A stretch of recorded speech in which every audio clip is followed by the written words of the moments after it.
यदुवंश के एक राजा शूरसेन थे, जिनकी एक सुंदर युवा पुत्री थी, जिसका नाम पृथा, बाद में कुंती था।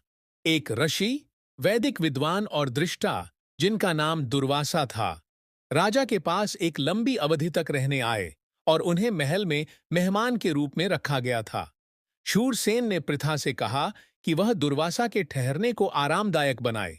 विदाई के समय उनकी सेवा से खुश होकर दुर्वासा ने उसे सिद्ध मंत्र दिया और कहा कि यदि वह कभी चाहें तो किसी भी देवता को संतान प्राप्ति के लिए आह्वान कर सकती हैं।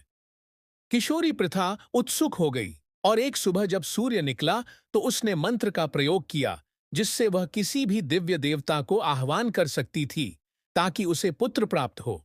उसने सूर्य देवता का आह्वान किया। वे स्वर्णिम आभा के साथ आभूषणों और कवच में सजे आए और उसे उसका पहला पुत्र प्रदान किया। पृथा भ्रमित और शर्मिंदा महसूस करने लगी। चिंतित थी कि हर कोई क्या सोचेगा और वह अपने परिवार को कैसे शर्मिंदा करेगी।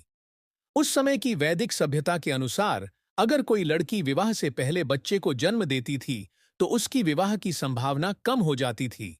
अतः उसने नवजात शिशु को एक गद्देदार टोकरी में रखा और उसे महल के पास की छोटी नदी अश्वनदी में बहा दिया। बाद में कुंती को इस मंत्र का उपयोग करके युधिष्ठिर, भीम और अर्जुन के बच्चे होने का आशीर्वाद मिला। उसी मंत्र का उपयोग कुंती ने अपनी सौतन माद्री को नकुल और सहदेव को गर्भ धारण करने के लिए किया। 5 पांडवों के आध्यात्मिक पिता धर्म, वायु, इंद्र और जुड़वा अश्विनी कुमार थे। जब किशोरी मां अपने अवांछित बच्चे को नदी पर त्याग देती है तो वह विलाप करती है और महाकाव्य के छंद उसके भावनाओं को हृदय विदारक कविता के रूप में वर्णित करते हैं। टोकरी तैरते हुए नदी चारमनवती तक पहुंचती है, जो इसे यमुना नदी तक ले जाती है। टोकरी तैरते हुए आगे बढ़ती है और गंगा नदी तक पहुंचती है और इससे अंग प्राचीन बंगाल के राज्य में प्रवेश करती है। वहां चौड़ी की पत्नी राधा इसे पाती है, जो बच्चे कर्ण को अपने पति अधिरथ नंदन के पास ले जाती है। वे उसे तुरंत अपना लेते हैं और उसका नाम वसुषेण रखते हैं। वे उससे प्यार करते हैं और उसे अपने बेटे की तरह पालते हैं। जब वह बड़ा हो रहा होता है, उसके पालक माता पिता कर्ण को बताते हैं कि उन्होंने उसे गोद लिया है।